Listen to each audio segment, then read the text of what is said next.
Selamat pagi, kita akan segera mulai perkuliahan, jadi silahkan kamera dinyalakan.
Oke,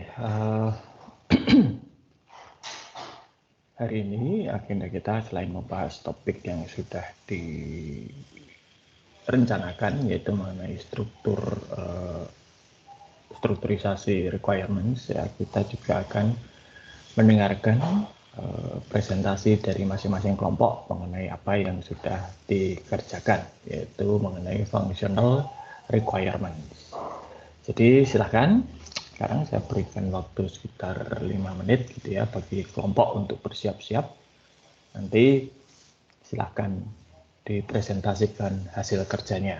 Oke, jadi saya berikan waktu sekitar 5 menit lah untuk persiapan. Silakan tiap-tiap kelompok membuka file yang perlu dibuka, koordinasi, dan lain sebagainya.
Baik, saya kira cukup ya.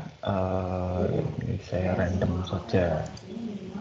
Kelompok 4, Dendi Anggoro, Chelsea Dwi Aktivia, dan Rina Novira dan Hesti Nainggolan. Mana ini?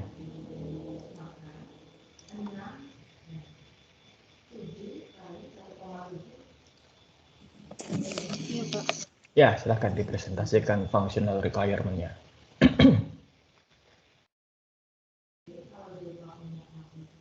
Ini dibaca atau kami Ya, share terserah. screen? Terserah. Oh, iya.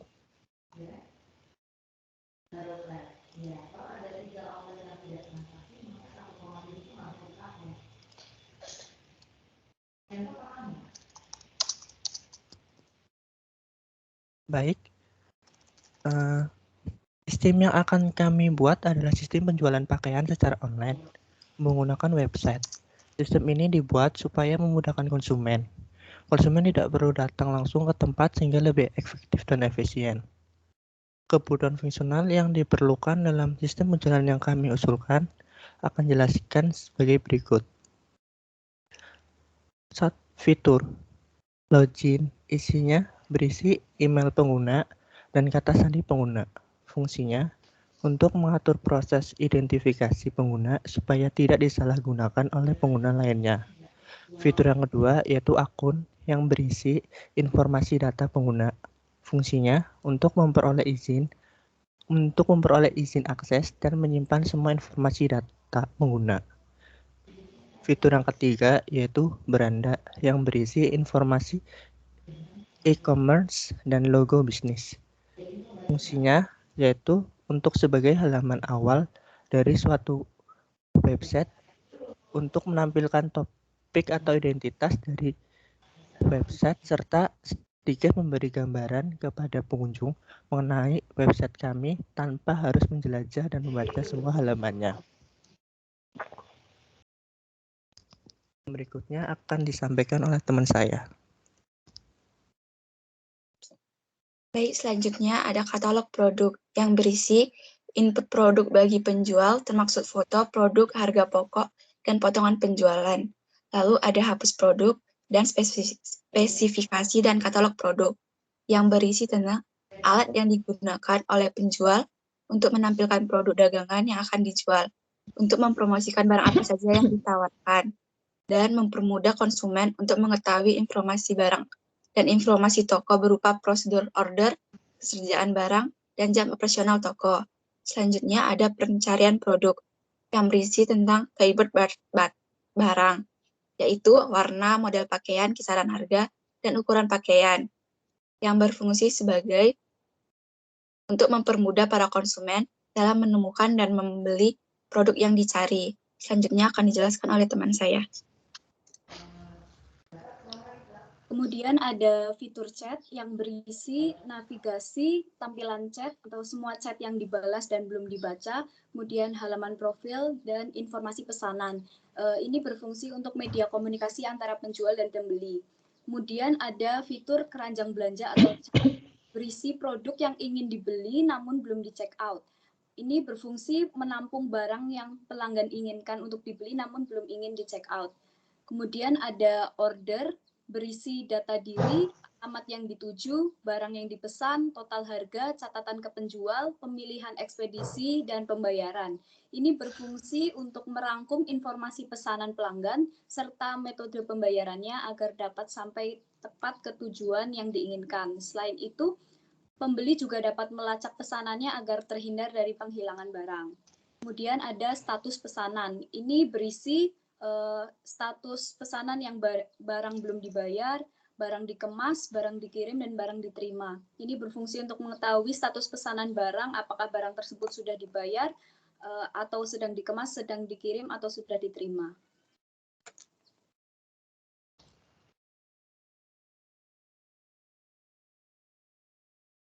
Oke, sudah atau masih ada? Oke, ya. Masih ada, Pak.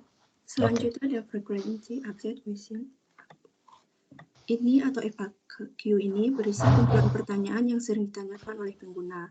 Fungsinya untuk memberi informasi lebih terperinci kepada pelanggan seputar pertanyaan umum yang sering ditanyakan kepada pelanggan, seperti produk dan mengenai website yang tersedia, yang toko gunakan. Kemudian ada review pelanggan. Ini berisi penilaian berupa bintang atau angka dan komentar pelanggan mengenai produk. Fungsinya agar pelanggan memberi penilaian dan pendapat mengenai produk setelah produk yang dipesan diterima oleh pelanggan. Fitur ini juga berfungsi sebagai sarana untuk membangun produk lebih baik bagi penjual dan juga sebagai sarana pertimbangan pembelian produk bagi pembeli. Sekian presentasi kami, terima kasih. Oke. Pertanyaan saya satu tadi disebutkan oleh Chelsea sepertinya ya. Ada fitur untuk memasukkan harga pokok itu untuk apa? Apakah informasi harga pokok ini nanti ditampilkan? Harga pokok. Iya, harga pokok. Produk, Pak. Oh, harga produk. Oke, sorry. Oke, Iya, saya tadi dengarnya harga pokok. Oke, harganya Mm-mm. ini harga jual gitu ya, berarti kan? Iya, Pak, benar. Oke, ya sudah, berarti saya salah dengar. Baik. Terima kasih kelompok 4 ya. Baik, kemudian berikutnya ke kelompok 7. Aurelia Claudia, Bernadetta Rutia, Stefani Tania, dan Heri Joanjaya.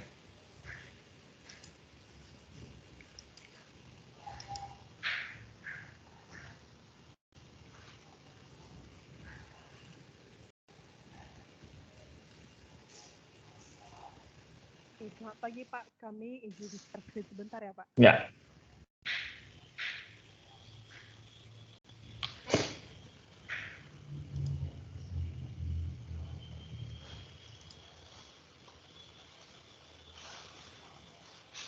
Oke, untuk screen-nya udah nampak Pak? Sudah. Oke, terima kasih Pak. Oke, untuk kelompok 7, kami akan merancang sistem pembelian dari pembelian retail. Jadi itu merupakan perusahaan kosmetik. Jadi yang pertama kebutuhan fungsional dari kelompok kami, yang pertama itu ada fungsi pengecekan ketersediaan barang. Jadi sebelum melakukan pembelian, dari sistem harus dapat menampilkan dulu jenis barang itu atau jumlah persediaan yang tersedia di gudang. Apakah barang-barang tersebut sudah hampir habis? Jadi untuk yang kedua, sistem dapat menampilkan jenis produk yang persediaannya hampir habis dan menginput produk tersebut ke daftar pembelian selanjutnya. Nah, selanjutnya itu ada fungsi transaksi pembelian persediaan. Jadi di fungsi ini, sistem dapat melakukan transaksi pembelian persediaan, kemudian sistem juga harus dapat menampilkan daftar produk dari supplier. Nah, kemudian sistem dapat melakukan pendataan pembelian. Dan kemudian sistem mendata jumlah persediaan yang akan kami beli, kemudian sistem dapat menghitung total pembayaran yang harus dilakukan, dan sistem juga harus menampilkan apakah pembayaran tersebut dilakukan secara kredit atau tunai. Kemudian untuk fungsi ketiga akan dilanjutkan oleh rekan saya.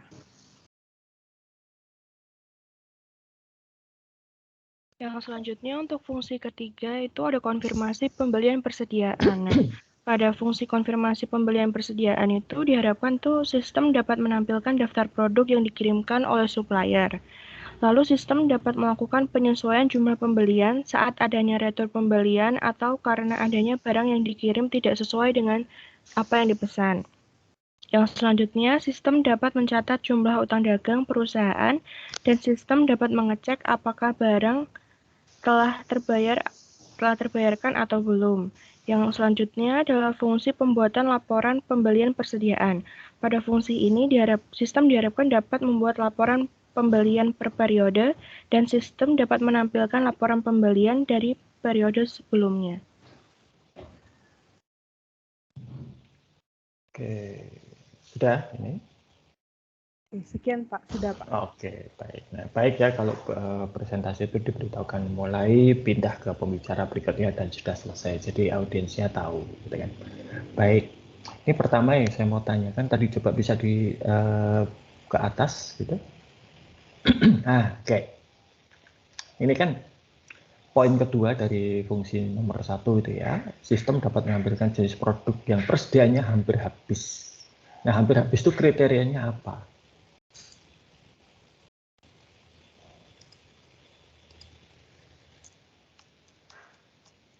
Untuk persediaan yang hampir habis, mungkin ada jumlah, jadi di dalam persediaan atau di dalam gudang itu harus ada kuantitas tertentu dari sebuah produk. Misalnya produk A itu jumlah kuantitasnya dalam gudang harus minimal ada berapa gitu, Pak. Nah, jadi kalau misalnya dari gudangnya itu jumlah produknya sudah mendekati jumlah minimal yang ada di gudang tersebut, jadi akan ditampilkan di sistem, Pak. Oke, nah itu cara ngitungnya gimana? Untuk beda produk kan tadi katanya beda-beda ya. Cara ngitungnya gimana? Mungkin untuk cara hitung belum benar-benar kami bahas di kelompok sih, Pak. Tapi untuk jumlah persediaannya kan berbeda-beda jenisnya. Mungkin dilihat dari jumlah penjualannya yang paling sering terjual itu produk apa, yang paling laku itu produk apa, Pak. Jadi disesuaikan. Iya, pas kalau itu kan pasti, tetapi kan ada metodenya untuk menentukan jumlah persediaan minimal itu berapa. Nanti dipelajari ya, dan itu harus ada itu. Ya, baik, Pak. Ini nanti modelnya notifikasi atau harus lihat sendiri secara reguler gitu, untuk persediaan yang hampir habis ini? Mungkin sistemnya bakal dicek setiap hari, Pak, jadi reguler. Oh, setiap hari dicek ya, baik. Oke. Baik, ya itu saja sih kelompok 7 ya, terima kasih. Terima kasih, Pak. Oke, berikutnya kelompok 1, Helen Stefani, Daniel Wibowo, Gracia Natalia, dan Fernando Kurniawan.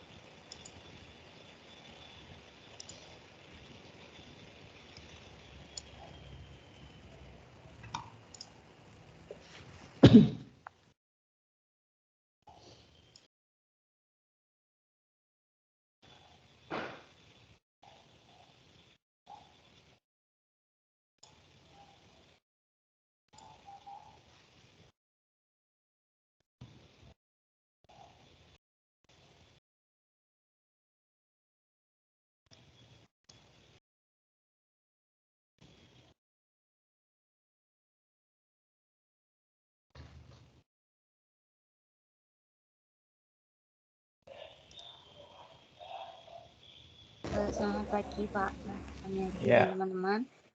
Di sini kelompok kami akan menjelaskan tentang daftar kebutuhan fungsional pada sistem penggajian.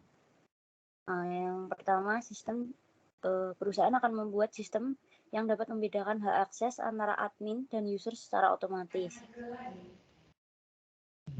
Hal itu dilakukan untuk menjaga itu data. Bukan, sorry, saya cut, itu bukan fungsional. Kalau fungsional itu fungsi sistemnya untuk penggajian. Kalau hak akses itu adalah non fungsional.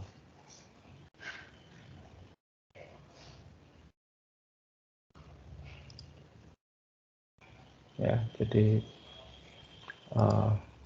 itu menangkap maksudnya.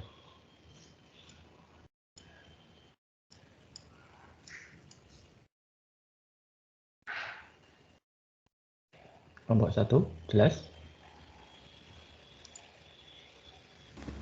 Jelas, Pak. Oke, sudah, silakan dilanjutkan. Nah, ini harus saya cut karena ini harus dipahami bahwa hak akses itu bukan fungsi. Yuk, silakan.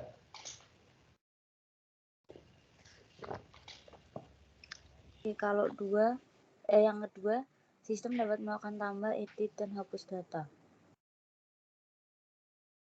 Di mana setelah sistem bisa melakukan hak untuk membedakan akses antara admin dan user, lalu perusahaan juga membuat sistem yang bisa mengatur tentang tambah, edit, dan hapus data pada sistem. Contohnya, jika HRD melakukan login sebagai admin, maka dia bisa melakukan pengecekan data pada sistem tersebut dan dapat menyetujui akan hasil dari sistem tentang penggajian karyawan.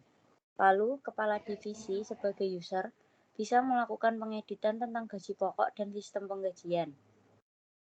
Tetapi, jika karyawan yang login sebagai user, maka dia hanya bisa melihat total penggajian yang didapatkan sebagai karyawan. Selanjutnya, menjelaskan teman saya.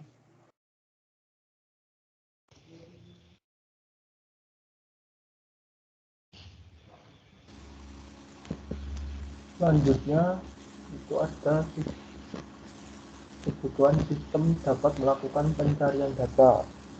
Yang dimaksud, sistem yang dibuat perusahaan harus mampu melakukan pencarian data di mana semua pengguna bisa melakukan pencarian data karyawan dengan menggunakan kode ataupun nama dari karyawan tersebut.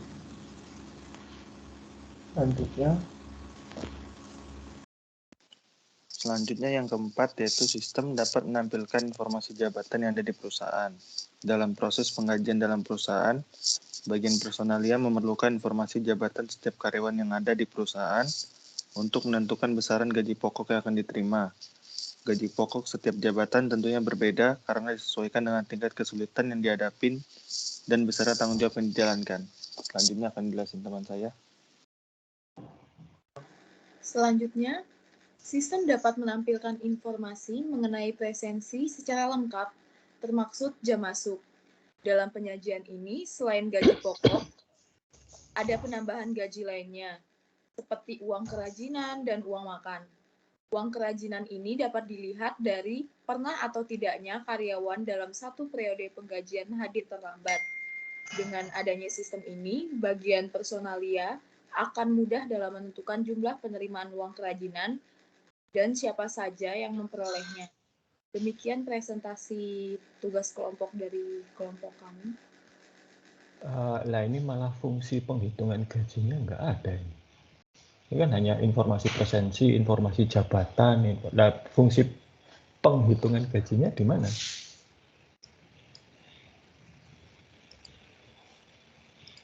Malah justru fungsi yang paling penting tidak ada ini. Gitu? Ini kan hanya menampilkan, tapi fungsi menghitung gajinya di mana? Kelompok 1.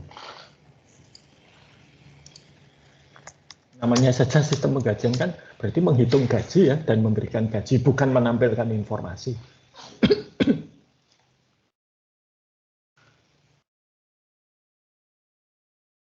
Gimana kelompok 1 penjelasannya?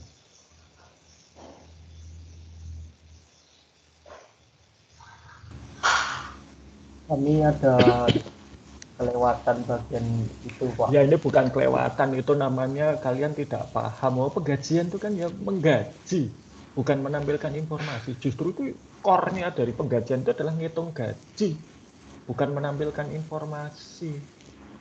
Nah, berarti kalian belum paham sistem penggajian itu seperti apa. Ini jelek sekali, oh. Sistem penggajian kok malah justru tidak ngitung gaji. Lah untuk apa ada sistem penggajian kalau seperti itu? Ya kan? Jadi kalau kalian itu membuat satu sistem, itu harus dilihat makanya fungsi utamanya untuk apa.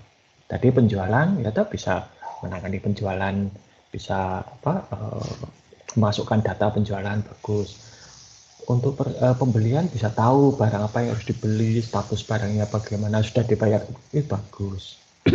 Nah ini kalau penggajian malah nggak ada menghitung gajinya, lah untuk apa? Ya, oke ini jelek sekali ini. Oke, kita teruskan sekarang ke kelompok 2. Hendrik Leonard Tambah, Adelwin Giovanni, Domenico Nixon, dan Viven.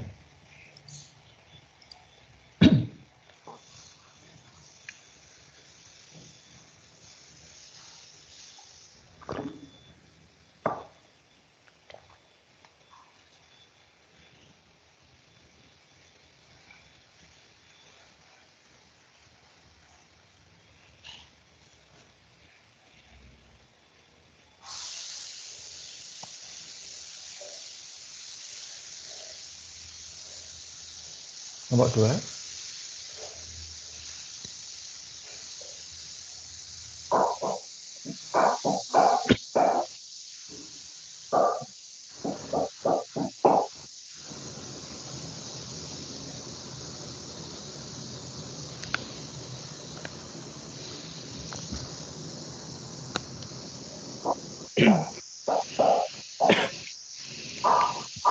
Halo, selamat pagi Pak, dan selamat pagi teman-teman. Kami dari kelompok 2 akan membahas tentang daftar kebutuhan fungsional sistem persediaan. Nah, dalam sistem persediaan ada beberapa daftar kebutuhan fungsional. Yang pertama menampilkan daftar pemasok, Yang kedua, melakukan transaksi persediaan pembelian melakukan transaksi pembelian persediaan. Yang ketiga, menampilkan informasi laporan barang masuk dari pemasok. Yang keempat, mengklasifikasikan barang masuk. Yang kelima, menampilkan informasi umur persediaan. Yang keenam, menampilkan informasi laporan barang retur. Yang ketujuh, mengelola data persediaan barang di gudang. Yang nomor 8, menampilkan informasi laporan barang keluar dari gudang. Yang ke-9, menampilkan informasi laporan barang utang. Dan yang ke-10, menampilkan informasi ketika persediaan. Selanjutnya akan dijelaskan oleh teman saya.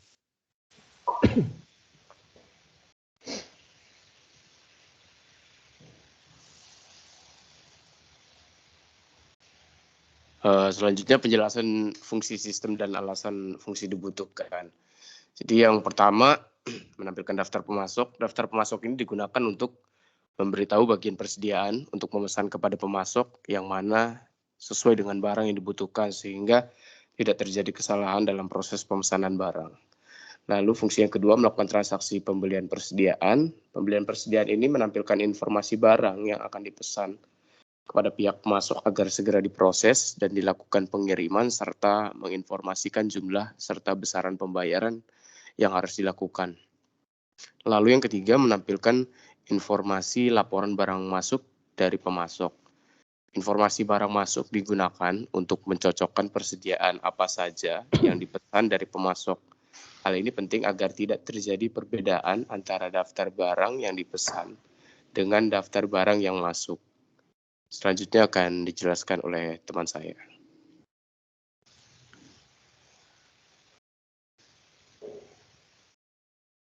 Yang kelima ada menampilkan informasi umur persediaan.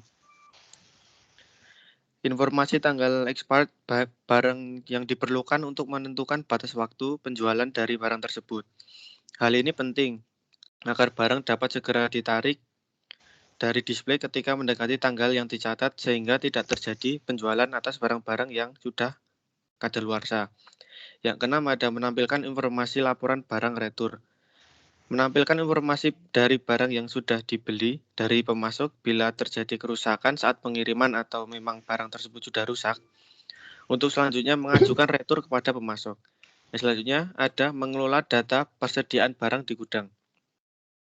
Mengelola data persediaan barang di gudang digunakan untuk mengupdate terkait dengan penambahan atau pengurangan persediaan tertentu. Hal ini digunakan agar tidak terjadi salah perhitungan persediaan yang ada di gudang. Yang selanjutnya akan dijelaskan oleh teman saya. Untuk kebutuhan fungsional yang ke-8, menampilkan informasi laporan barang keluar dari gudang. Barang yang sudah menipis pada bagian display akan segera diisi oleh barang yang ada di bagian gudang. Ketika ada barang yang keluar, maka sistem akan otomatis melakukan penyesuaian terhadap stok persediaan yang ada di dalam gudang dan melaporkan dalam surat keluar barang dari dalam gudang. Yang selanjutnya ada menerima informasi laporan barang usang. Petugas di gudang melakukan inspeksi mengenai barang-barang yang ada di dalam gudang. Ketika ditemukan barang-barang yang usang dan tidak dapat diperjualbelikan lagi, maka sistem akan melaporkan dalam laporan inventaris bulanan terkait barang-barang tersebut dan barang usang tersebut segera dikeluarkan dari gudang. Yang ke-10, menampilkan informasi ketika persediaan menipis. Apabila stok barang yang telah menipis akibat penyesuaian barang dari yang keluar dari gudang, sistem akan memberikan peringatan terkait sisa barang. Misalnya ditetapkan peringatan stok barang sudah mau habis pada 20 buah, maka sistem akan memberikan informasi mengenai stok barang tersebut akan segera habis dan diminta untuk segera melakukan pemesanan barang kepada pihak pembelian persediaan. Hal ini penting dilakukan agar tidak terjadi kehabisan persediaan.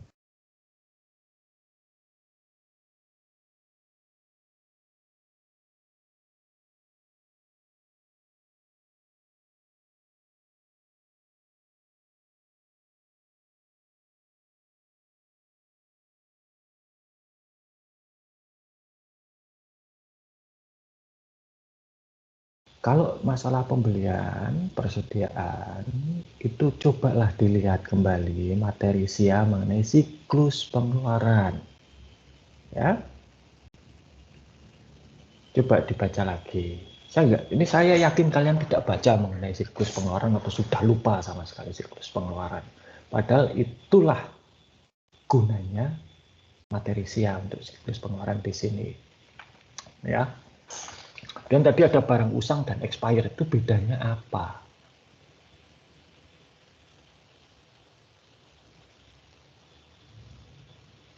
Apa bedanya usang dan expired?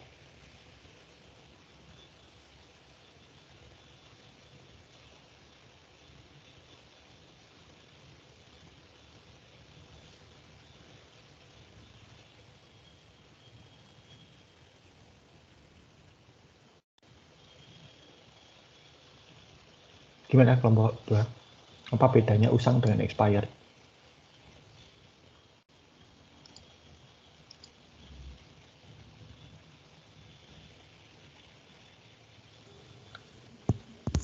Tidak ada bedanya, Pak. Nah, ya kenapa harus 2 kali, 1 kali saja kan? Lalu begini, nggak ada yang pernah jualan ini saya. Tadi mengenai barang expired diberi peringatan. Oke, nah peringatannya itu berapa lama sebelum expired?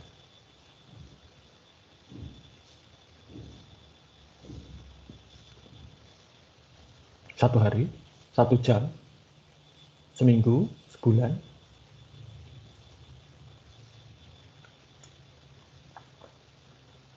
Hmm? 1 bulan, Pak. Oke, kenapa angkanya 1 bulan? Kalau sudah 1 bulan lalu mau diapakan? Misalnya saya tahu, oh mie instan 1 bulan lagi expired, lalu mau diapakan?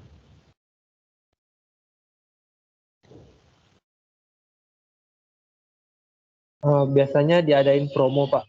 Nah, kenapa tidak disebutkan tadi? Ya kan? Artinya kan itu menjadi informasi bagi pihak manajemen atau pengelola usaha bahwa ini loh ada barang-barang yang dalam 1 atau 2 bulan, biasanya sih antara 2 bulan lah, kalau 1 bulan terlalu mepet ya, itu bisa dirancang promo. Jadi misalnya beli 1 gratis 1, atau misalnya beli ini tambah apa gitu ya, bundling gitu bisa. Tapi yang penting itu adalah cobalah kalian lihat pada siklus pengeluaran bagaimana transaksi yang menyangkut pembelian itu dilakukan.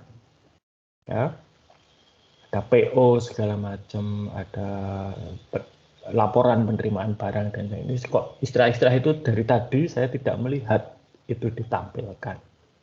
Ya, padahal ya itu istilah bisnisnya.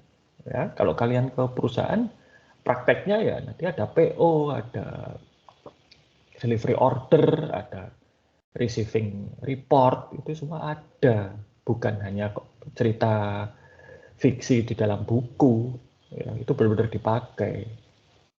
Nah, kalian tahu nggak, salah satu keluhan dari para pengguna lulusan, ya, jadi kalau kalian lulus lalu bekerja untuk perusahaan itu salah satu keluhan yang sering kali, lulusan akuntansi ini nggak tahu apa-apa, gitu ya. Lalu lulusannya kemudian dicap begitu, mahasiswa yang lulus tadi sudah sarjana itu kuliah nggak ada gunanya gitu ya. Tapi kalau dari hari ini saya menilai bahwa bukan itu yang terjadi. Yang terjadi adalah kalian sudah lupa apa yang kalian pelajari, tidak dipakai. Dampaknya ya seperti ini, nggak paham istilah-istilahnya, padahal istilahnya ada di buku dan itu dipakai dalam praktek ya. Oke, jadi nanti silahkan lihat lagi ke SIA itu seperti apa prosedurnya. Apa yang sudah dipelajari itu jangan dilupakan, masih dipakai itu. Ya, oke. Sudah, sekarang ke kelompok 5. Ya, Pelangi Karunia, Esterlita, Marta Boru, dan Sarawati.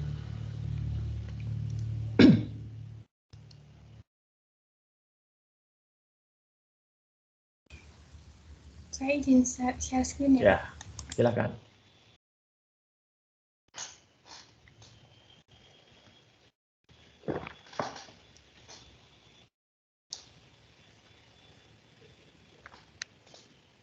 Apakah sudah terlihat? Sudah. Baik. Baik.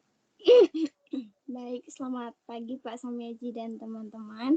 Di sini kami dari kelompok 5 akan mempresentasikan kebutuhan fungsional pada sistem persediaan sepatu grosir.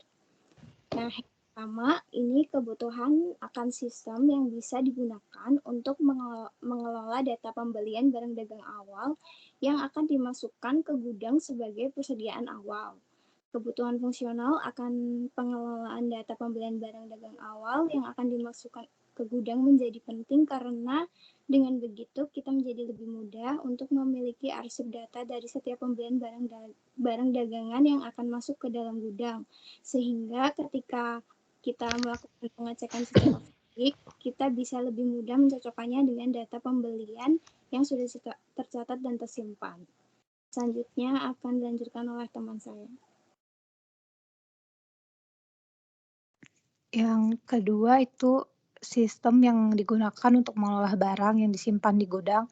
Kebutuhan ini menjadi penting untuk mengetahui apakah barang dagangan yang ada di gudang masih baik atau ada yang cacat bahkan rusak. Dengan adanya fitur atau layanan tersebut, kita dimudahkan dalam mengecek barang yang cacat atau rusak. Selanjutnya akan dijelaskan oleh teman saya. Baik, yang ketiga adalah sistem yang bisa digunakan untuk mengelola data dari merek, size, atau ukuran dan warna sepatu. Kebutuhan ini penting dalam pengelolaan persediaan barang dagangan di gudang, terutama untuk sepatu. Dengan fitur yang sesuai dengan kebutuhan ini, kita bisa tahu size apa yang paling banyak terjual dan yang tidak. Baik, selanjutnya akan dilanjutkan oleh Pelangi. Baik, selanjutnya adalah sistem yang bisa digunakan untuk mengelola data sepatu yang keluar dari gudang. Kebutuhan ini sangat penting untuk diketahui oleh staf gudang. Dengan adanya sepatu yang keluar dari gudang yang mungkin telah didistribusikan ke toko mengakibatkan persediaan di gudang berkurang. Untuk itu, kebutuhan ini penting untuk mencatat setiap persediaan sepatu yang keluar. Sekian dari kelompok kami, terima kasih. Oke, nah, baik. Mengelola barang keluar dan sepatu yang keluar, ya. Yang masuk belum ada ya malah. Ada Pak, tadi di atas. Itu kan awal. Ketika pertama kali toh, nah kalau sudah jalan, misalnya sudah dipakai beberapa lama, ya kalau ada barang masuk tentunya harus ada yang keluar kan. Ada yang keluar harus ada yang masuk begitu. Ini kalau awal itu kan artinya ketika pertama kali. Nah setelah itu mungkin baru yang sehari-hari gitu ya, yang rutin. Oke, lalu ya nanti ditambahkan. Nah ini pengecekan barang cacat atau rusak ini maksudnya gimana? Bisa dijelaskan lebih lanjut.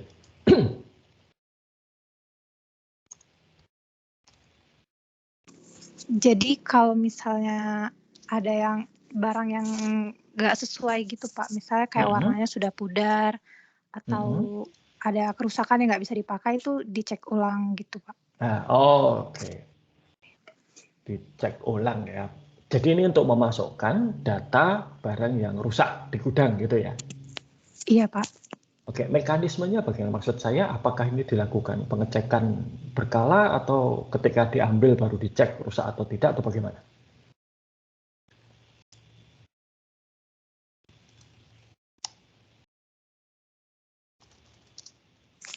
Keduanya Pak. Oh, keduanya. Oke. Iya, baik. Oke ya, saya kira baik itu. Jadi memang kalau yang namanya persediaan itu sering ada yang namanya stock opnam ya. Jadi untuk ngecek di barang yang di gudang persediaannya masih ada berapa saja. Ya memang sih dalam perjalanannya kalau satu sistem itu dipakai untuk persediaan ya ada barang masuk itu menambah, ada barang keluar terjual itu mengurangi. Jadi kalau persediaannya itu catatannya perpetual harusnya antara catatan dengan fisik sama, tapi ya tadi sudah disampaikan bahwa kadang memang ada yang rusak, ada yang hilang gitu ya, tidak bisa dipakai lagi, ya itu mungkin. Nah ini supaya catatan dengan fisik itu bisa selaras gitu ya sama, memang secara rutin diadakan stok opnam. Oke, baik. Terima kasih kelompok 5. Sekarang kelompok 8. Steffi, Devaya, Jose, dan Kek Putu. Silakan.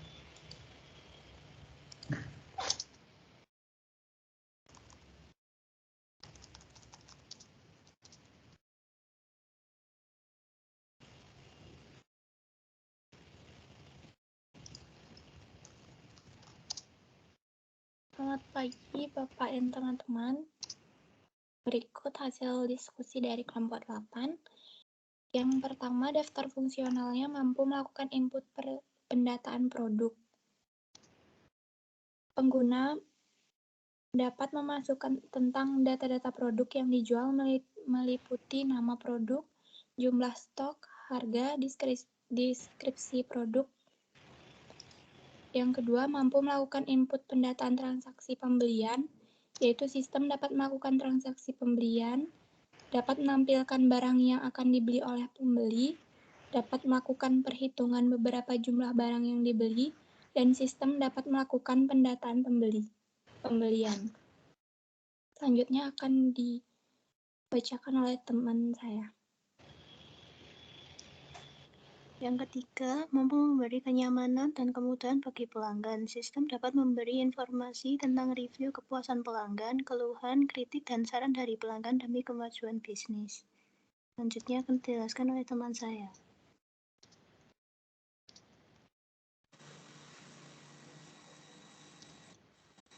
Yang keempat, mampu memberikan informasi yang tepat bagi pelanggan. Sistem dapat memberikan informasi mengenai produk kepada pelanggan karena adanya pendataan mengenai informasi produk seperti jumlah stok, deskripsi produk, dan lain sebagainya. Sehingga pelanggan juga dapat mengakses informasi dengan mudah. Lalu yang terakhir, memberi keselarasan input dan output. Sistem yang kami buat diharapkan dapat memberi informasi yang sesuai dengan masuknya input dan hasil yang keluar atau output, sehingga tidak ada kekeliruan yang terjadi. Sekian presentasi dari kelompok kami. Terima kasih. Oke, kekeliruan itu maksudnya gimana? Jadi pada saat ada transaksi order pembelian dari konsumen, sistem yang kami buat diharapkan dapat menjabarkan nama produk, jumlah stok, dan harga yang sesuai dengan apa yang sudah kami tetapkan, sehingga tidak ada kekeliruan yang terjadi gitu, Pak. Nah ya kalau beli itu kan ya mestinya apa yang tampil itulah yang tersedia kan. Kekeliruannya itu ada di mana? Saya nggak paham.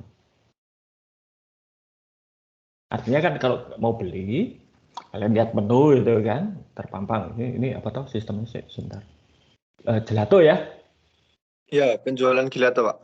Gelato itu kan ya misalnya gelato coklat itu masih ada 10 pin misalnya. Ya sudah, itu kan. Apalagi yang bisa salah dari situ.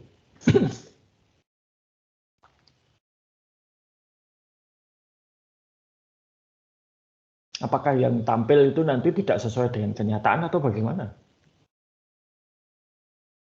Yang kami harapkan sistemnya tidak melakukan kesalahan dalam order gitu, Pak. Jadi misalnya kalau sistem itu ya nggak mungkin salah, Thomas. Yang salah order itu kan pembeli. Pengennya beli coklat, dia keliru klik vanilla gitu. Ya itu pembeli ya sistemnya nggak salah dong. Bagaimana bisa salah? Kalau sistemnya salah berarti yang membuat salah dong. Baik, Pak, akan saya revisi. Gini, bukan begitu. Ini maksud saya begini. Ini untuk semua saya. Jadi kalau kalian presentasi, itu hati-hati di dalam memilih kata dan kalimat yang akan disampaikan. Ya. Kalian ini tuh jualan. Ya, kalian tuh menjual satu sistem supaya orang yang kalian tawari itu mau membeli atau membuat sistem tersebut. Maka ya harus meyakinkan. Kata-kata kami harapkan, kemungkinan itu tidak meyakinkan. Ya. harus yakin terhadap buatan sendiri. Nah, jadi kalau kalian sebagai pembuat sistem mengatakan ya nanti kami harapkan sistemnya tidak salah, loh, lah kok seperti itu, ya? Yang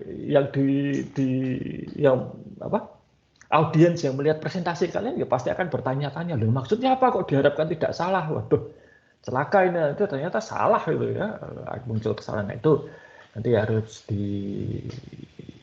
dipakai kata-kata yang ya lebih meyakinkan lah ya, jangan ragu-ragu gitu ya. Oke.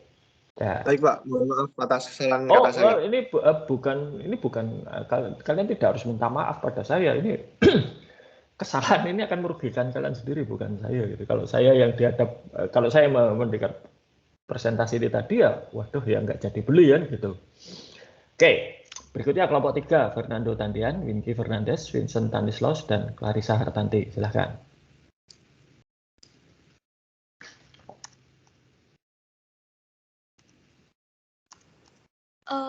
Baik, selamat pagi Pak Samayasi dan teman-teman. Pada kesempatan kali ini, kelompok kami akan menjelaskan fasilitas sistem informasi untuk toko elektronik grosir. Untuk fasilitas yang pertama itu kita ada fasilitas untuk mengelola data barang. Jadi karena pada grosir elektronik tentu nantinya akan ada banyak barang yang sama jenisnya namun memiliki seri yang berbeda. Maka dari itu, diperlukan adanya pengendalian internal yang baik dalam pengelolaannya, karena jika pengelolaan data ini kurang baik, maka akan dapat meningkatkan potensi kelalaian manusia dan kecurangan. Pengelola data barang di sini juga dimaksudkan agar secara otomatis dapat menambah data barang jika ada pembelian dan mengurangi data barang jika terjadi penjualan. Data ini juga termasuk jika nantinya ada retur penjualan maupun retur pembelian. Retur penjualan ini akan menambah data barang, sedangkan jika ada retur pembelian maka akan mengurangi data barang. Kemudian untuk fasilitas yang kedua, kita ada fasilitas untuk mengelola data penjualan. Fasilitas untuk mengelola data penjualan ini merupakan salah satu daftar kebutuhan fungsional pada rancangan sistem informasi yang akan kami buat. Pada grosir elektronik, akan ada penjualan secara tunai dan kredit. Untuk itu diperlukan rancangan sistem informasi yang dapat membedakan transaksi yang telah selesai, transaksi secara tunai dan transaksi yang telah melakukan pembayaran piutang, dan transaksi mana yang belum selesai, atau transaksi yang belum jatuh tempo. Untuk fasilitas yang selanjutnya akan dijelaskan oleh teman saya. Baik, fasilitas yang ketiga yang kami punya itu adalah fasilitas untuk mengelola data pembelian. Yaitu fasilitas untuk mengelola data pembelian merupakan salah satu daftar kebutuhan fungsional pada rancangan sistem informasi yang akan kami buat. Sama seperti dengan fasilitas pada penjualan. Pembelian juga akan ada pembelian secara tunai dan kredit. Rancangan sistem informasi yang diperlukan untuk membedakan transaksi pembelian yang telah selesai, yaitu transaksi secara tunai dan transaksi yang telah melakukan pembayaran utang, dan transaksi yang belum selesai, yaitu transaksi yang masih belum jatuh tempo. Baik, fasilitas yang keempat, yaitu fasilitas untuk mengelola data pemasok. Fasilitas untuk mengelola data pemasok merupakan salah satu daftar kebutuhan fungsional pada rancangan sistem informasi yang akan kami buat, di mana kami membuat rancangan sistem informasi untuk grosir elektronik yang pastinya memiliki lebih dari satu pemasok. Agar data pemasok lebih tertata dengan rapi, maka data tersebut harus dikelola. Biasanya data tersebut berisi profil perusahaan dan berupa alamat. Baik, fasilitas selanjutnya akan dilanjutkan oleh teman saya. Baik, selanjutnya yaitu fasilitas untuk mengelola data customer atau pelanggan. Fasilitas untuk mengelola data customer merupakan salah satu daftar kebutuhan fungsional pada rancangan sistem informasi yang akan kami buat. Grosir elektronik kami melayani penjualan secara kredit maupun tunai. Untuk penjualan secara kredit, hanya dapat dilakukan pada customer yang telah didata oleh sistem ini. Hal ini bertujuan untuk menghindari adanya piutang yang tidak tertagih ataupun hal lainnya yang dapat menyebabkan kerugian pada grosir. Untuk itu, sistem informasi akan mengelola data customer yang menjanjikan dan aman untuk diberikan kredit. Dan yang terakhir yaitu fasilitas untuk mengelola laporan keuangan. Fasilitas untuk mengelola laporan keuangan merupakan salah satu daftar kebutuhan fungsional pada rancangan sistem informasi yang akan kami buat. Pada akhir periode, akun-akun yang berkaitan dengan laporan keuangan khusus, laporan laba rugi akan ditotalkan seperiode dan secara otomatis akan membuat laporan laba rugi untuk mengetahui laba kotor selama satu periode. Laporan lainnya seperti laporan piutang, yaitu sisa piutang yang belum jatuh tempo atau tagih, dan laporan utang, yaitu sisa utang yang belum jatuh tempo. Dengan adanya laporan-laporan ini, maka pemilik grosir akan memiliki gambaran mengenai kinerjanya selama satu periode. Demikianlah hasil presentasi kami. Terima kasih atas perhatiannya. Oke, baik. Komentar saya satu ini, yang mau dibuat berapa sistem? Saya hitung ini tadi sudah ada 4 sistem yang berbeda yang akan dibuat. Penjualan, pembelian, persediaan, dan buku besar laporan keuangan. Jadi maunya yang mana ini kelompok? Pak, izin jawab, Pak. Iya, silakan. Jadi kami kelompok kami kan mengatakan kami akan membuat sistem mengenai persediaan yang terkait. Betul, ya, betul. Jadi kami diskusikan, Pak. Jadi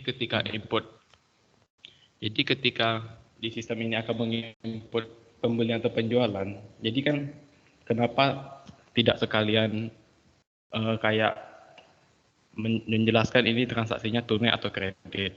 Oleh sebab itu kami memasukkannya, Pak. Iya. Tapi saya bisa memahami. Sebentar, saya potong supaya tidak berpanjang lebar. Saya bisa memahami itu. Tetapi kalian gini loh, yang namanya membuat sistem itu harus jelas batasannya sampai di mana. Kalau yang kalian lakukan ini, kalian niat awalnya membuat sistem persediaan, lalu tahu-tahu ditambahi dengan pembelian dan penjualan, itu yang menyebabkan kebanyakan proyek pengembangan sistem informasi itu bermasalah dan gagal tuh di situ. Yaitu apa? Gagal untuk membatasi scope. Jadi kalau kalian sudah akan persediaan, ya sudah persediaan saja, titik, batasi di situ. Kalau ada penjualan, terserah penjualannya mau kredit mau tunai, nggak ada hubungannya dengan persediaan toh. Penjualan itu kaitannya dengan persediaan adalah apa? Oh, dijual berapa unit yang harus disiapkan untuk dikirim. Itu. Apakah dia mau dicicil, mau ngutang, mau ngemplang dan lain sebagainya, bukan urusan bagian penjualan. Itu urusan bukan urusan bagian persediaan. Itu bagiannya penjualan. Demikian juga dengan persediaan. Mau pesan 1000, mau pesan 200, bagi persediaan adalah yang datang berapa. Saya pesan bisa saja 1000, tapi yang datang 100 ya bagi persediaan hanya 100. Itu yang dicatat. Perkara nanti setelah itu perang antara bagian pembelian dengan supplier, bayarnya mau sekarang atau mau tahun depan, yaitu urusan bagian pembelian dan akuntansi. Persediaan adalah berapa barang fisik yang datang, titik. Itu. Jadi kalian harus tegas, ya. Kalau sudah merencanakan membuat persediaan, ya sudah batasi pada transaksi-transaksi terkait persediaan. Ya memang terkait dengan penjualan, tapi kaitannya apa? Oh, ada pesanan penjualan sekian, berarti barangnya harus disiapkan. Oh, barangnya yang dipesan tidak ada, ya ngomong ke bagian penjualan, barang itu tidak ada, kosong misalnya. Dengan pembelian juga demikian. Oh, barang yang dipesan 100, yang datang 100, oke, catat 100. Oh, barang ini kosong, harap dibelikan. Seperti itu. Ya, jadi jangan menambah-nambah skop di tengah jalan. Itu sudah pasti nanti akan kacau. Ya? Ya, Pak. Oke, jadi nanti tolong ini di fungsionalitasnya bagus. Saya tadi mendengar dan saya baca juga, ya kurang lebih seperti itu. Tetapi lalu jadi terlalu sampai kemudian laporan keuangan. Lah, laporan keuangan kok bisa kalian buat laporan keuangan? Kalian hanya ngurusi persediaan, ya kan? Ya Pak. Nanti dipersempit lagi ya Pak. Lah ya kalian sudah menuliskan bahwa itu hanya persediaan toh. Ya sudah persediaan saja, nggak usah melebar kemana-mana. Itu ibaratnya kalian itu ujian pengantar akuntansi, tapi minta ditambah dengan akuntansi manajemen, minta ditambah dengan akuntansi keuangan lanjutan gitu ya. Ya, hancur kalau caranya seperti itu ya. Dan juga nanti kalau kalian itu, ini pelajaran ya, terlepas dari kalau nanti kalian itu dapat pekerjaan, ya, itu harus jelas apa yang harus dikerjakan. Kalau bisa tertulis, ya, apa yang harus dikerjakan, apa yang menjadi target dari pekerjaan atau penugasan tersebut, dan kerjakanlah itu. Fokus utama adalah menyelesaikan itu dulu. Kalau kemudian ada tambahan, ada ekstra, yaitu nanti, ya. Tapi fokus pada pekerjaan utama. Jangan malah mengerjakan hal-hal yang lain. Itu. Demikian juga dengan kalau kalian jualan, ya. Kalian jualan, misalnya dipesan, katakanlah, saya pesan baju 100, gitu ya. Ya sudah, fokusnya adalah membuat 100 baju atau mencari 100 baju itu dan diberikan kepada pemesan. Perkara nanti saya itu si pemesan diberi bonus. Oh, ini saya kasih bonus misalnya tas pinggang, saya kasih bonus selimut, dikasih bonus apa? Ya itu nggak apa-apa, bagus. Tapi jangan sampai bajunya yang dipesan 100 belum sampai telat, rusak dan tidak sesuai harapan, kalian beri bonus, percuma, malah tambah marah-marah ya. Wong pesannya baju kok malah dikasih bonus yang lain, padahal barang utamanya belum ada. Gitu. Ya, jadi harus tegas di sini. Gitu ya.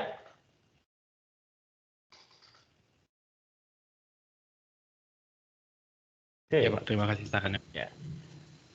Baik, yang terakhir sekarang kelompok 6 ya, Juliarti, Teresia, Simade, dan Mahesa Hastoko. Silakan.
Gimana? Ini siapa yang akan presentasi? Sebentar, Pak. Kayaknya ada masalah jaringan sama teman kami, Pak. Sebentar. Ya, bisa digantikan yang lain. Ya.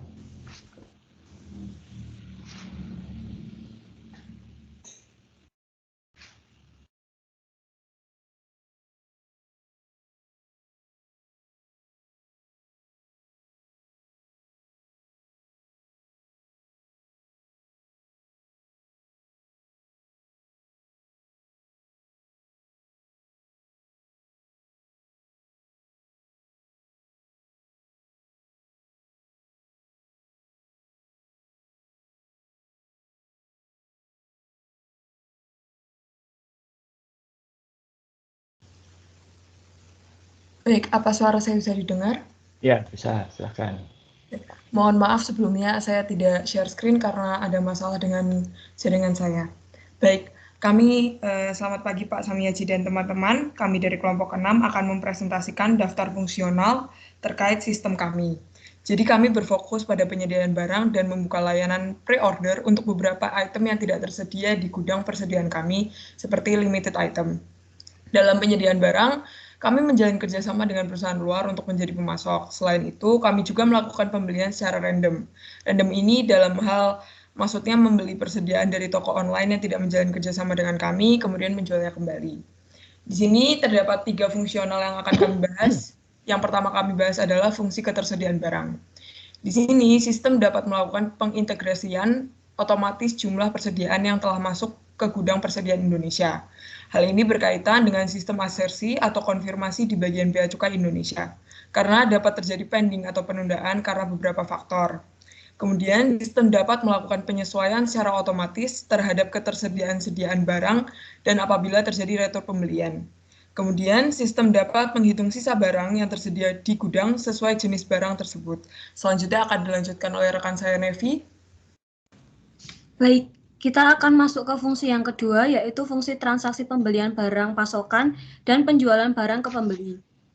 Yang pertama, pembelian barang dari pemasok. Sistem ini dapat menyediakan layanan PO atau pre-order bagi konsumen yang ingin membeli barang khusus atau tidak tersedia di gudang persediaan kami. Sistem ini juga dapat mengelompokkan setiap barang sesuai jenis barang, seperti dakimakura, gantungan kunci, set cosplay, dan baju. Sistem ini juga dapat mendata jumlah persediaan yang dibeli dari pemasok yang berada di luar negeri. Hal ini termasuk tanggal pembelian, lama pengiriman, status barang di Bea Cukai, dan tanggal sampai di gudang. Hal ini penting untuk perhitungan HPP barang. Selanjutnya akan dijelaskan oleh teman saya, Dian. Baik, yang selanjutnya, sistem dapat meminta retur atas barang yang cacat atau rusak yang menjadi tanggung jawab pemasok. Kegiatan ini harus melalui konfirmasi dari bagian ketersediaan barang mengenai keadaan barang. Selanjutnya, sistem dapat melakukan pembelian persediaan yang dibeli dari pemasok secara kredit dan tunai. Lalu, sistem dapat melakukan pembelian persediaan yang dibeli dari pemasok. Sistem dapat melakukan pengecekan terhadap pembelian maupun penjualan barang yang sudah dibayarkan atau belum.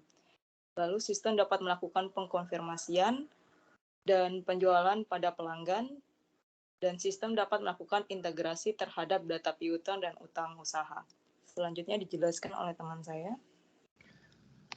Oke, untuk yang kedua itu ada sistem penjualan ke konsumen, yaitu sistem ini dapat mencatat retur yang dilakukan oleh pembeli karena barang yang diterima cacat atau tidak sesuai dengan pesanan pembeli. Setelah mencatat retur, sistem akan terintegrasi dengan sistem ketersediaan barang untuk konfirmasi jumlah barang yang tersedia. Nah, untuk yang fungsi yang terakhir, ada fungsi pelaporan. Sistem dapat membuat dan menyusun laporan keuangan dan dapat terintegrasi dengan perangkat pencetak seperti printer untuk mencetak secara fisik laporan keuangan secara periodik maupun saat tanggal yang berjalan. Sekian fungsi yang kami presentasikan. Oke, terima kasih atas. Baik. Baik, ini pengadaan barang gitu ya. Iya, Pak. Hanya saya masih khawatir pada skop ya. Jadi kalian bisa harus tegas skopnya itu di mana? Pengadaan atau persediaan, atau kalau pengadaan berarti kan pembelian ya. Atau penjualan juga ya. Tapi kalau tadi sudah disebut retur ya oke. Lalu ini yang terakhir terkait dengan laporan keuangan. Kalian itu kan hanya di satu sisi kan, bagian pembelian saja. Masuk bisa sampai pada laporan keuangan, bisa sampai neraca, rugi laba, arus kas kan tidak ya. Hanya ya laporan-laporan terkait dengan pengadaan barang ini saja. Itu yang perlu ditegaskan nanti ya dan dibatasi. Karena kalau hanya pada sisi pengadaan barang, lalu kalian bisa mencetak laporan keuangan, wah itu ajaib sekali.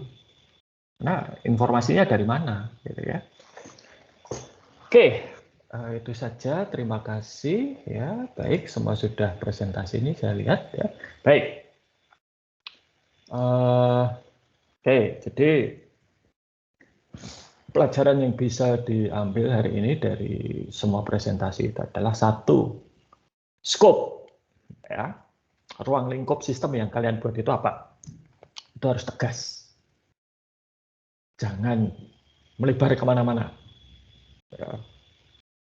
Kalau persediaan ya persediaan saja, pengadaan saja. Boleh menyebut sedikit, gitu ya. Misalnya tadi, oh persediaan itu bertambah karena ada pembelian. Baik, berarti nanti terima dari sistem pembelian informasi mengenai barang yang dibeli. Oh, berkurang kalau ada penjualan. Baik, berarti mengirim ke penjualan informasi mengenai barang yang keluar, ya, dan seterusnya. Ya, ada retur segala macam. Kemudian yang berikutnya itu adalah silahkan dilihat kembali buku SIA kalian, catatan SIA kalian, pelajaran SIA kalian mengenai siklus-siklus transaksi. Ya. Supaya apa? Supaya yang kalian buat nanti prosesnya itu benar. Dan proses itu berlaku di praktek ya, tidak lalu kemudian menciptakan proses sendiri gitu ya. Proses transaksi di SIA itu sudah melalui uji coba di berbagai tempat dan ya itu yang sudah bagus seperti itu. Oke. Nah, sebelum kita lanjutkan ke materi kita gitu ya.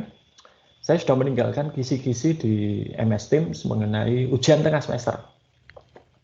Untuk ujian tengah semester, kalian tidak perlu mengerjakan mengerjakan ujian individu ya satu-satu di depan komputer gitu, tidak. Tapi kalian cukup nanti mengumpulkan laporan kemajuan pengerjaan sistem per kelompok. Ya.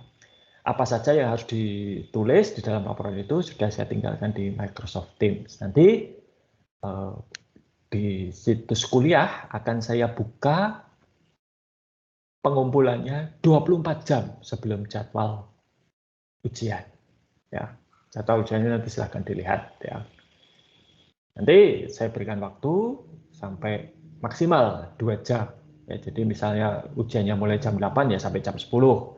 Kalau ujiannya mulai jam 1 ya sampai jam 3 gitu ya. Seperti itu. Jelas ya? Lalu tiap anggota kelompok harus siap untuk mengumpulkan tugas. Jadi misalnya salah satu ditugaskan, ternyata seperti hari ini ada kendala jaringan, ada kendala macam-macam, yang lain siap untuk membantu, menggantikan. Jadi silakan dipantau itu ya di situs kuliah sudah dikumpulkan atau belum. Filenya bisa dibuka atau tidak. Kalau saya tidak bisa membuka filenya, tidak bisa membaca, ya saya tidak bisa memberikan penilaian. Itu saja sih, ya. Jadi nanti silakan dikerjakan itu. Ada pertanyaan mengenai ujian tengah semester?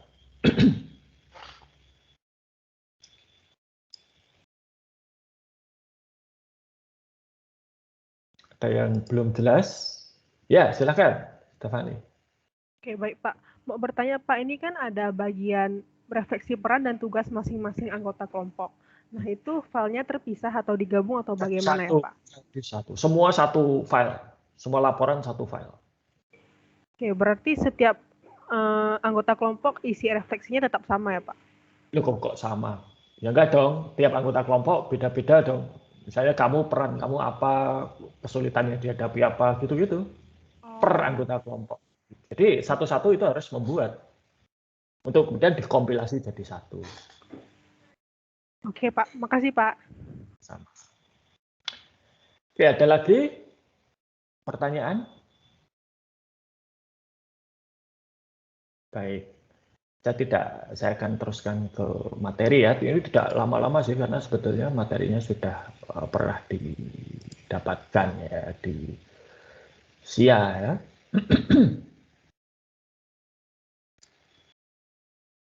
Oke, apakah sudah kelihatan?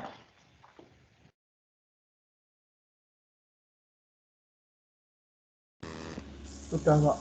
Oke, terima kasih. Ya. Jadi, structure system process requirement. Ini sebetulnya isi dari bab ini itu bukan adalah membuat data flow diagram. Ya. Nah, jadi kalau data flow diagram itu membuatnya dimulai dari konteks diagram dulu. Konteks diagram kemudian dijabarkan ke dalam level 0. Level 0 yang masih perlu proses yang masih perlu dijabarkan ke level 1. Level 1 nanti ke level 2 jika diperlukan. Kadang sampai level 0 sudah cukup, tapi kadang perlu sampai ke level 2, ya, tergantung prosesnya. Dan yang lainnya saya kira ini hanya mengulang apa yang sudah ada di SIA ya. Nah ini sekedar mengingatkan bahwa data flow diagram itu ada 2 notasi yang dipakai, ya, simbol. Yang satu itu sebelah kiri itu adalah DeMarco Jordan, ya. Yang kanan itu adalah karya dari Jean and Sarson. bentuknya berbeda, tapi cara menggambarkannya dan cara membacanya sama. Ya. Ini yang perlu kalian lakukan adalah kalau sudah pakai DeMarco-Jordan, ya pakailah DeMarco-Jordan secara konsisten. Kalau pakai Gene Sarson, ya pakailah Gene Sarson secara konsisten. Jangan dicampur-campur. Ya. Yang manapun boleh, asal konsisten.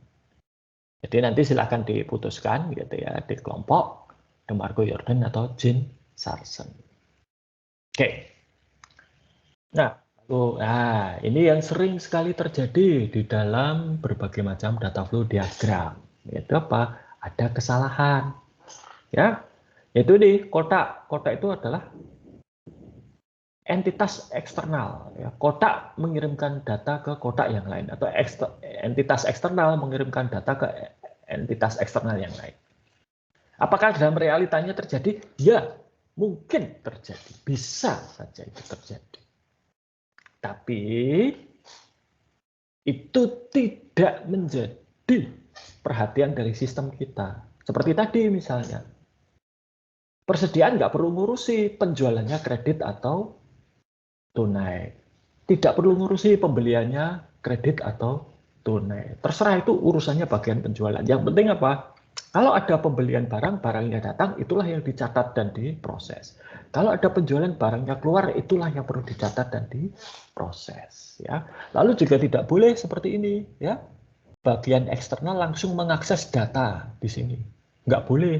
Itu sama saja seperti orang luar masuk ke kantor Anda, kemudian membuka lemari arsip. Ya, nggak boleh kan?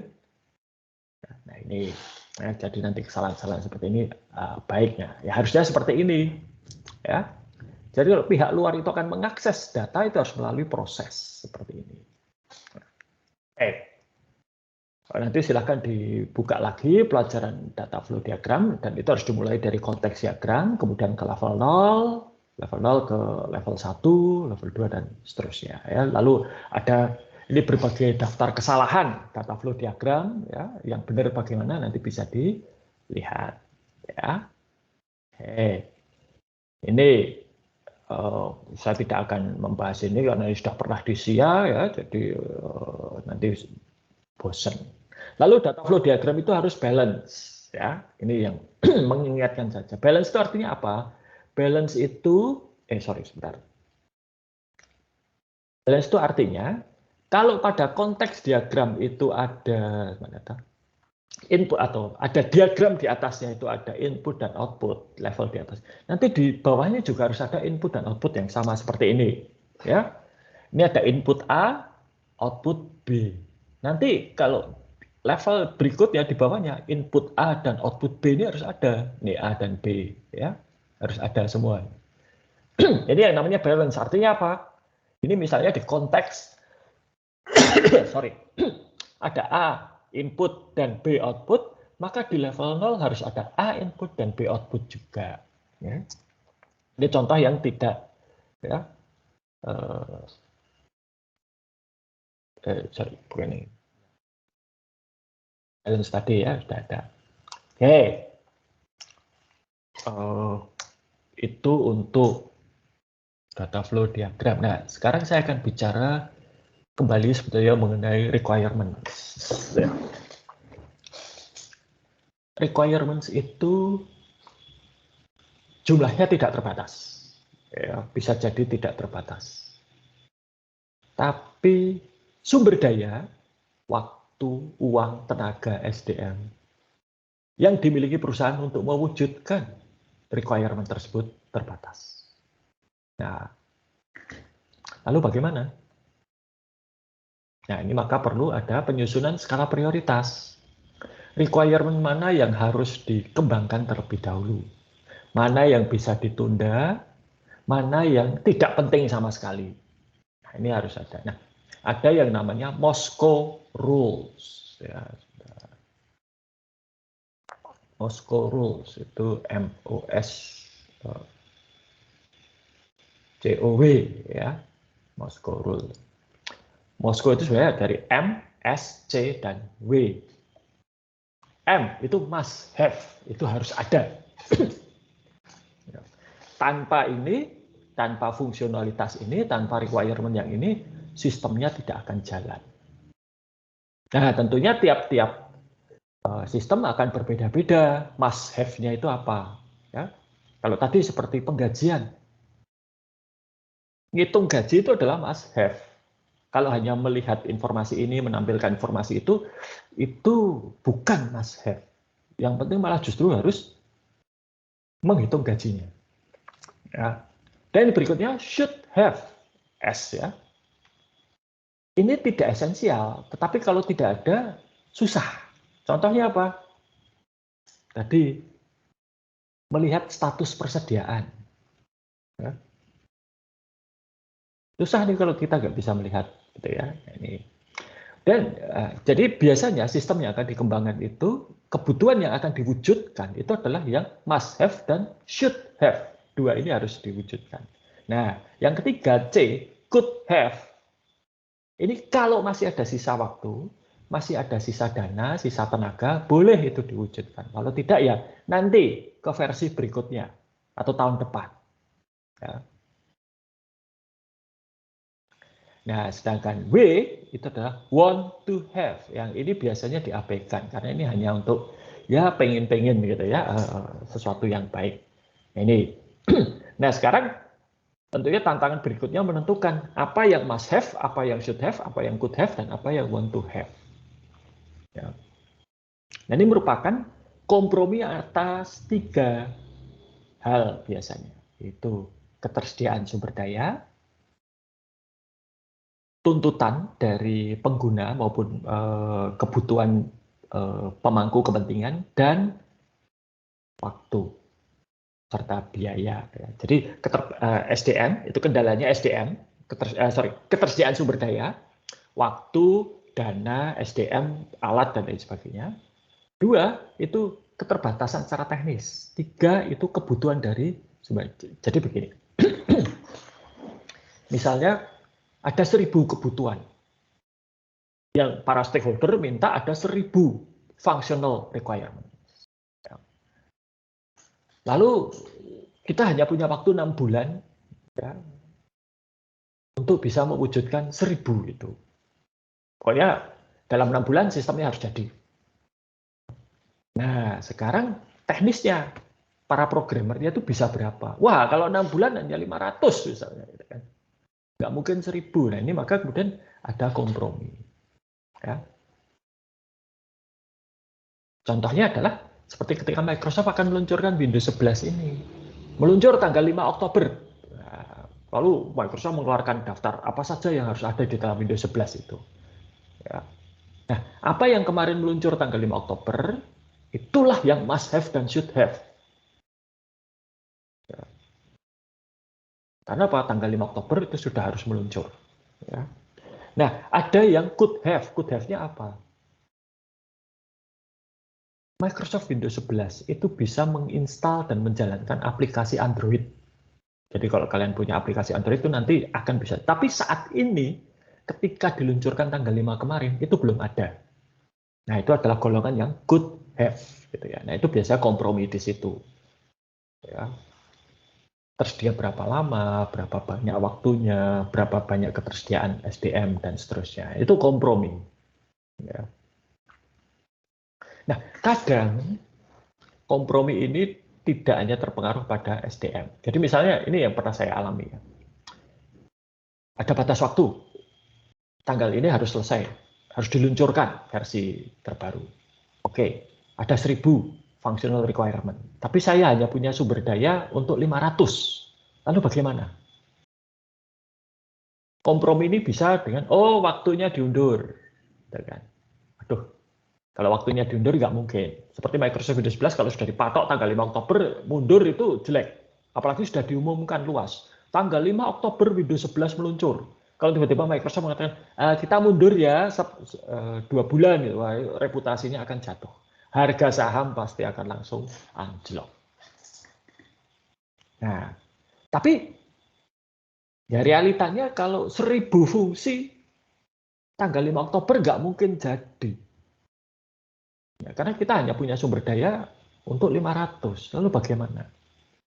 Ya. Menambah orang. Menambah orang itu tidak selalu menyelesaikan masalah. Kalau proyeknya sedang jalan, kalian nambah orang, itu malah akan memungkinkan telat. Ya. Karena apa? Menambah orang itu nanti berarti orang baru ini harus belajar, harus menyesuaikan diri, harus memahami sistem, dan itu butuh waktu. Ya. Tidak bisa langsung, begitu gabung langsung gas, itu nggak bisa. Ya. Nah, berarti ide buruknya. Biasanya yang terjadi itu adalah seperti Microsoft Windows 11 itu ya, mereka pakai taktik marketing. Pertama kalau sistemnya itu akan dijual seperti Windows 11. Itu apa? Oh, nanti meluncur tanggal 5 Oktober. Nanti Windows 11 itu bisa menginstal aplikasi Android. Aplikasi Android bisa jalan di Windows 11. Oke. Tapi pas meluncur belum, nanti ya versi berikutnya. Seperti itu. Ya. Jadi tidak mungkin diwujudkan semua. Oke. Saya kira itu saja materinya. Apakah ada pertanyaan?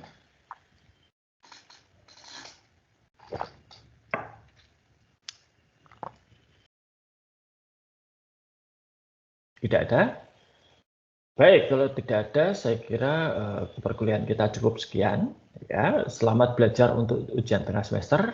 Ya, jangan lupa nanti siapkan untuk laporan kemajuannya dan sampai jumpa lagi nanti setelah ujian tengah semester. Selamat pagi.